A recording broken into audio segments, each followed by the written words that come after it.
Fake news, that's what it's called now. But behind those two words hides a political struggle where disinformation, espionage, double agents, and even assassins come together. This has existed all our lives. But without a doubt, my friends, the golden age of espionage was the Cold War, the struggle between Western democracies and Soviet communism following a period when both had been united in defeating Nazi Germany together. And it was precisely in Germany where that struggle produced the most terrible results. After the Second World War, Germany was artificially divided into two states. In the West, Federal Republic of Germany, built as another Western democracy. In the East, the German Democratic Republic, a communist dictatorship in the mould of the Kremlin.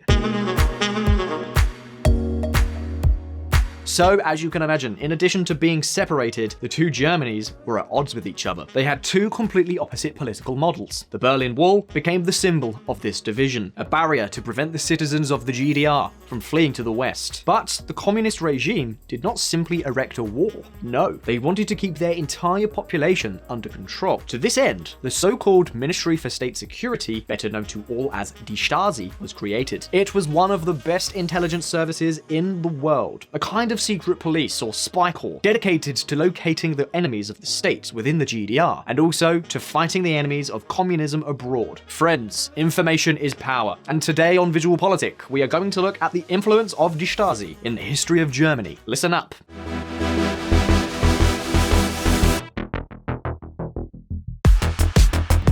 Other people's lives.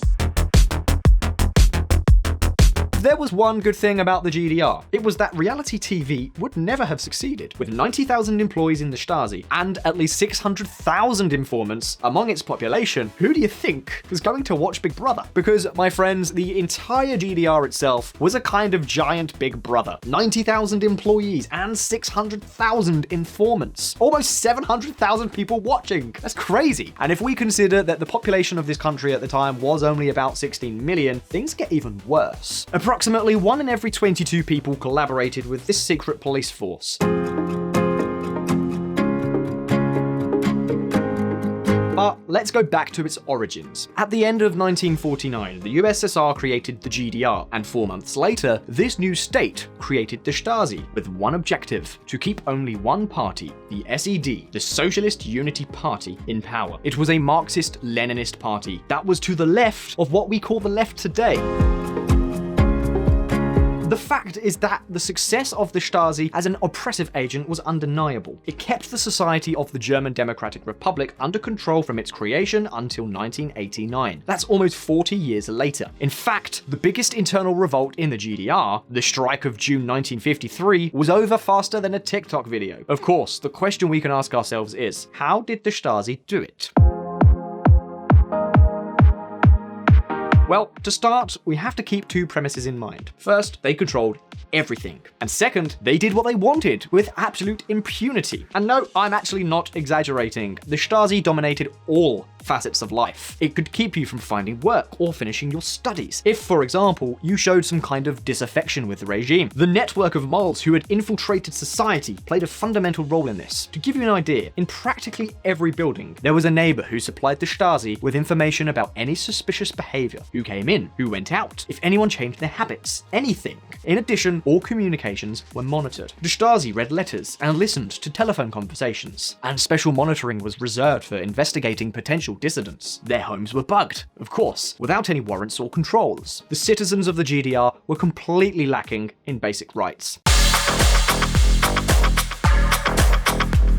People disappeared from one day to the next. In the GDR, there was no limit on pre-trial detention. An estimated 300,000 people were held in one of the 3 Stasi prisons. And unfortunately, as you can imagine, the deaths attributed to the Stasi are also counted in the thousands. The Stasi's central prison was a legacy of the Soviet occupation. Everyone feared ending up in one of its cells, the so-called U-boat. Yes, exactly like the submarine. Damp cells with no outside light and a constant deadlight, so that the inmate did not even know what time of day it was. The prisoners had no contact with anyone other than their captors, but there is more. There were special punishment cells, cells with water-covered floors or rubber-lined walls to insulate them from any noise. terrible. Friends, the control that the Stasi had over society reached such a point that it is known that sometimes they stole used underwear and towels, labeled everything and kept it so that if necessary, the dogs could track down any dissident.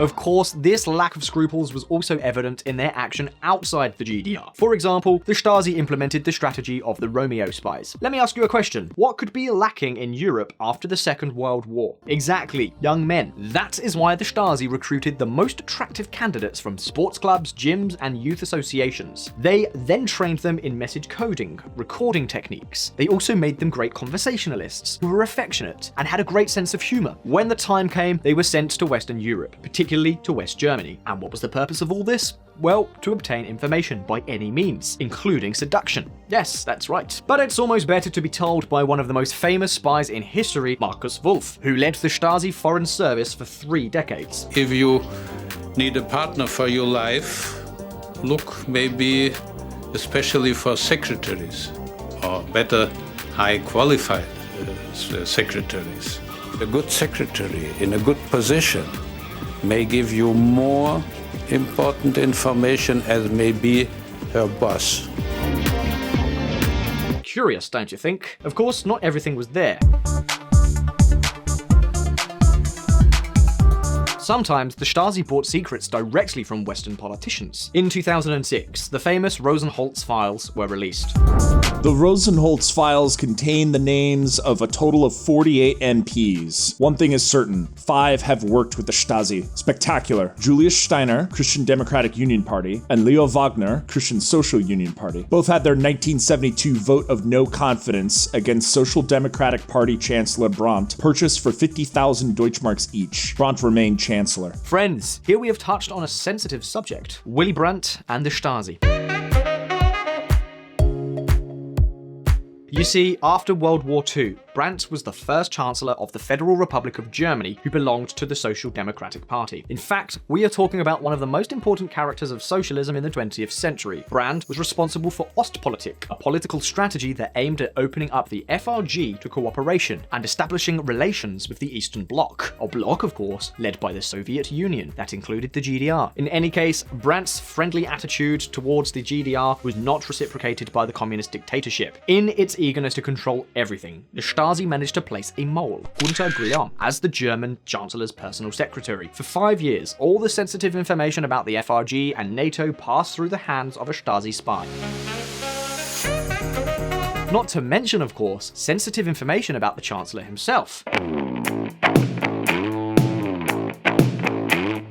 Guillaume's arrest brought Brandt's dirty laundry to light, exposing an inordate fondness for alcohol and women, scandals that led Brandt to resign as Chancellor. However, they did not squash his charisma, and in fact, although he had already left politics, he was the spokesman for the Social Democrats in the first session of the Bundestag after German reunification. Let's just say that on that day, Brandt defeated the Stasi with elegance.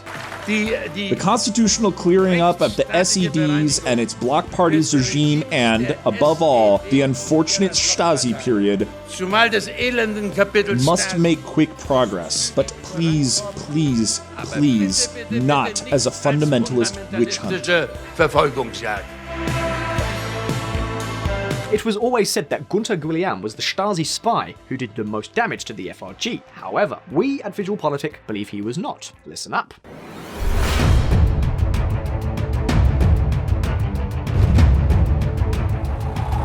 My name is Bull, Otto Bull.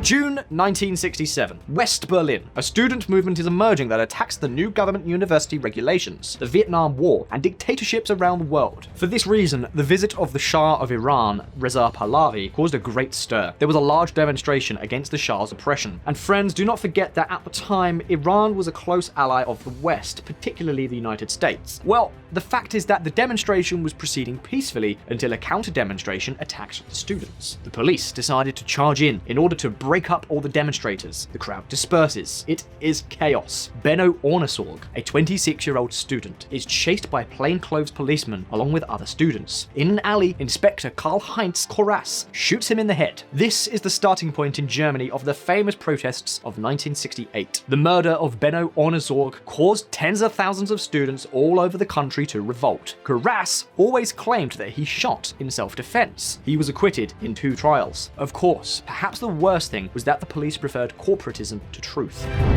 Berlin police covered up the background of Ornesorg's death. It is a key event in German history. In 1967, student Benno Ornesorg was shot during a demonstration, apparently targeted. Research by investigators and Der Spiegel editors have now shown that. The police covered the shooter, Karl-Heinz Korass. Even the victim's body was tampered with. For many young Germans, the state had suddenly become evil and cruel, so most joined what would become the West German student movement of 1968. But take note, because some even preferred armed struggle.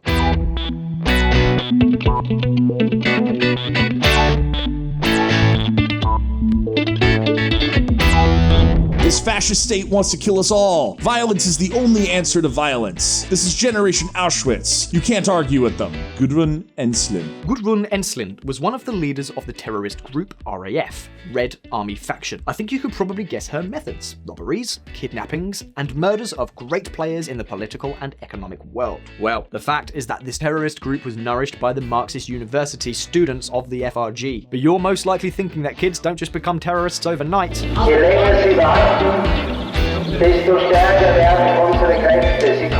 So, the question is, who helped them? Well, the Stasi, of course, who gave them financial and material support. It taught them how to handle weapons and explosives. For the Stasi, the fight against capitalism justified everything, including this. Ornesorg's shooter is said to have been a Stasi spy. Yes, that's right. In 2009, it became known that the policeman who killed a student was actually a Stasi agent. His codename was Otto Born. All this now leads us to wonder whether those young Germans who were inclined to terrorism would have acted with as much fervor if they had known the truth. The leaders of the Red Army faction died in prison in 1977, so we will never know if they would have considered themselves victims of Stasi manipulation. Now, the real question is, how on earth did it take 42 long years to uncover the truth? Listen up. The greatest puzzle in history. 2 things remain of the German Democratic Republic 30 years after its disappearance. One is the handful of world records in athletics that no one has yet managed to break. The other is the Stasi archive. Imagine what could be there given the 40 years of espionage, abuse, and denouncements. The downside is that the Stasi archive and the GDR's athletic records have one thing in common: we may never know the whole truth. After the fall of the Berlin Wall, the population of the GDR stormed the Stasi barracks en masse to get their files. By then, the Stasi personnel had already managed to destroy a quarter of them, and since the shredders could not cope, they resorted to bathtubs and buckets to dip the files in water, therefore turning them into pulp. When they no longer had any free bath space, Stasi employees ripped out every page by hand. It is estimated that they tore each sheet into 13 pieces. So, the picture people found when they broke into Stasi headquarters was perplexing. More than 16,000 bags were found. In total, 600 million pieces to be put together in the biggest puzzle in history. 45 million documents waiting to be reassembled. Does this seem like an impossible mission to you? Well, hold on a minute, because the business of being German has its advantages and disadvantages. The Stasi employees were so methodical in destroying the archives that they made a small, major error. All the pieces of each file ended up in the same bag. No mind was creative enough to distribute the pieces among different bags to make a possible reconstruction task more difficult. Even so, the challenge is enormous. 30 years later, only 500 of the 16,000 sacks have been reconstructed. With the German reunification, there were voices in favour of destroying the Stasi archive once and for all. Of course, in the end, the need of the people who lived through that dictatorship to know the truth prevailed. Who had been spying on them? Why had they been punished? Which neighbour had betrayed them? What did they have against them? Anything.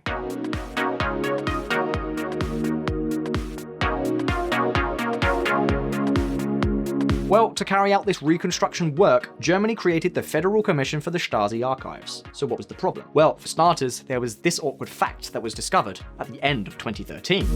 Ex-Stasi staff still work at the archives of East Germany's former secret police. Perhaps now you can get an idea of why it has taken so many years to learn the truth about certain matters, and why we may never come to fully know it. Anyway, friends, that is the story of the Stasi, one of the most terrible secret police forces in all history. A secret service, a political police that controlled practically the entire population of the GDR. Very little escaped their control. But having reached this point, the question is now for you. Which spy story do you think is more spectacular? That of Gunter Guillaume or that of Otto Ball? Do you think that the protests in 1968 would have been different in Germany if it had been known that the Stasi were behind everything? Leave your answers in the comments. So I really hope you enjoyed this video. Please hit like if you did, and don't forget to subscribe for brand new videos. Don't forget to check out our friends at the Reconsider Media podcast. They provided the vocals in this episode that were not mine. Also, this channel is possible because of Patreon and our patrons on that platform. Please consider joining them and supporting our mission of providing independent political coverage. And as always,